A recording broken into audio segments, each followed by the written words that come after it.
It's the light of mine. I'm gonna let it shine. It's the light of mine. I'm gonna let it shine. It's the light of mine. I'm gonna let it shine.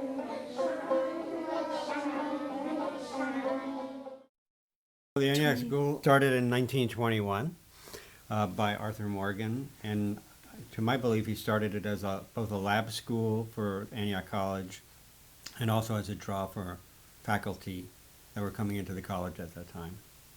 That puts us at 90 years. How old is 90? Like really old. 100 years old. Is it like almost up to 100? Really, really, really, really, really, really, really old. I'm Ann Guthrie, and I'm the nursery teacher at the Antioch School. I'm Lindy Keaton, and I'm the kindergarten teacher here. I'm Brian Brogan, and I am the art and science teacher. And I'm Chris Powell. I teach the older group, which is a combined 4th, 5th, and 6th grade. Antioch School has always been based on democracy in education. The children, the teachers, the parents are all equal members of the community. The children are the primary part of the community, and they have a lot of say in what they want to learn about and projects they would like to take on. I like that they're not so strict. So I think that the sense of ownership for the children, the sense of freedom for the children, the teachers, are extremely important parts of the philosophy. I like that we get to be outside a lot.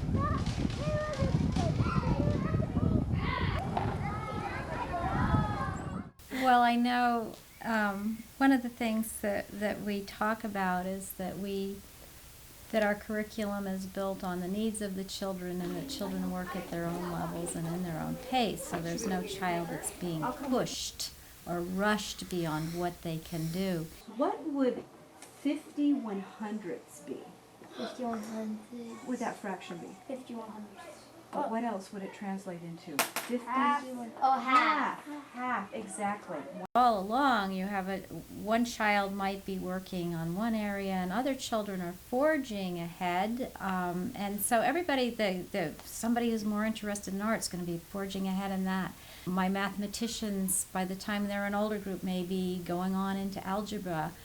And other people are not ready for that yet. And so really it's based on all of their various readiness and commitments to what they want to learn.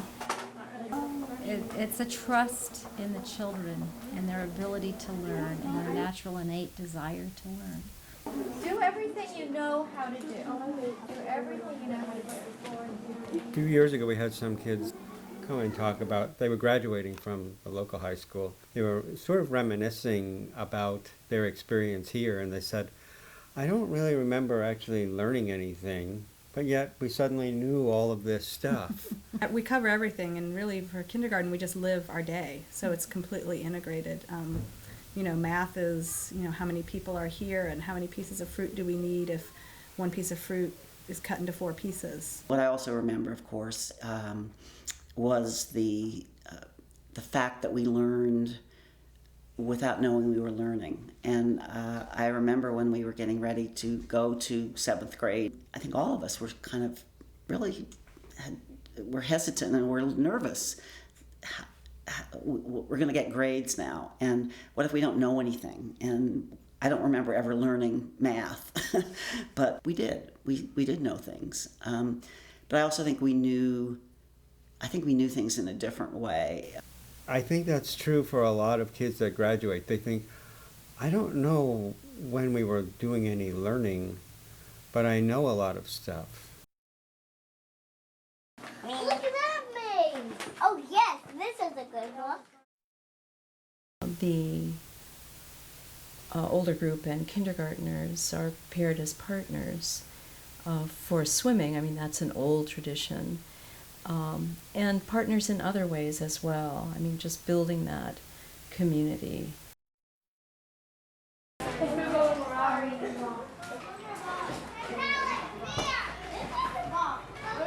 think one of the special things we haven't discussed yet is the use of unicycles at Antioch School.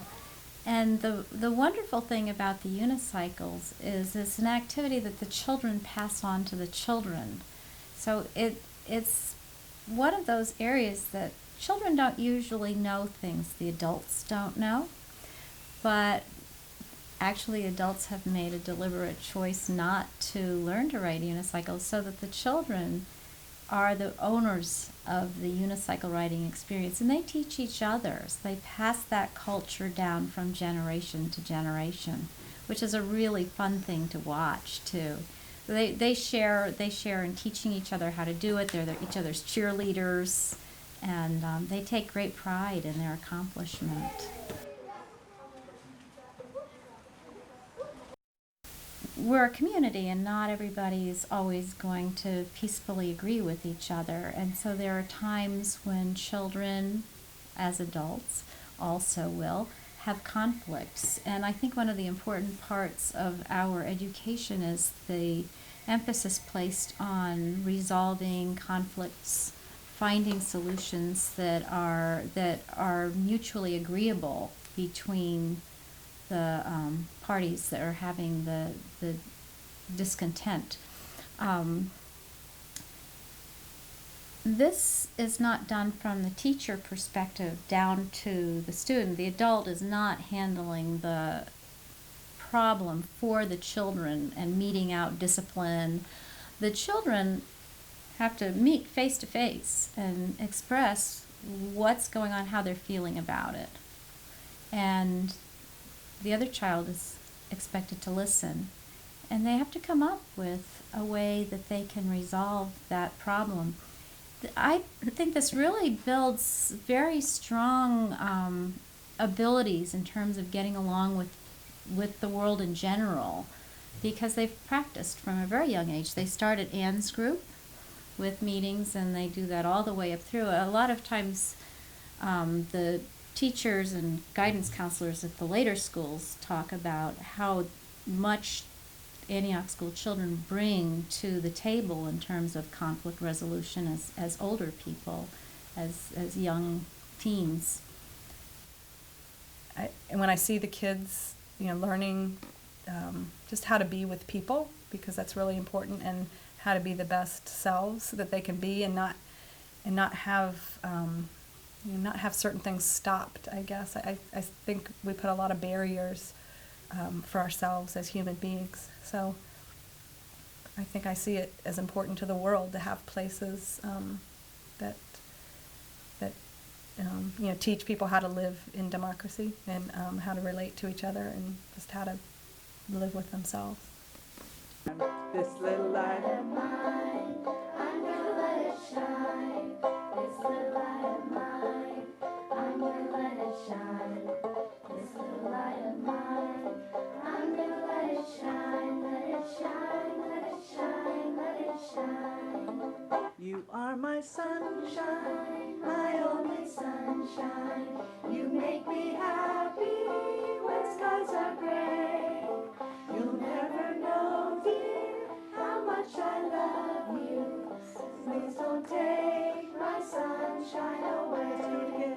I feel like our school is established in this community, and not just the community of Yellow Springs, but the biological community around us. So we're rooted in the Glen and in the land of our playground and the surrounding golf course and the town itself.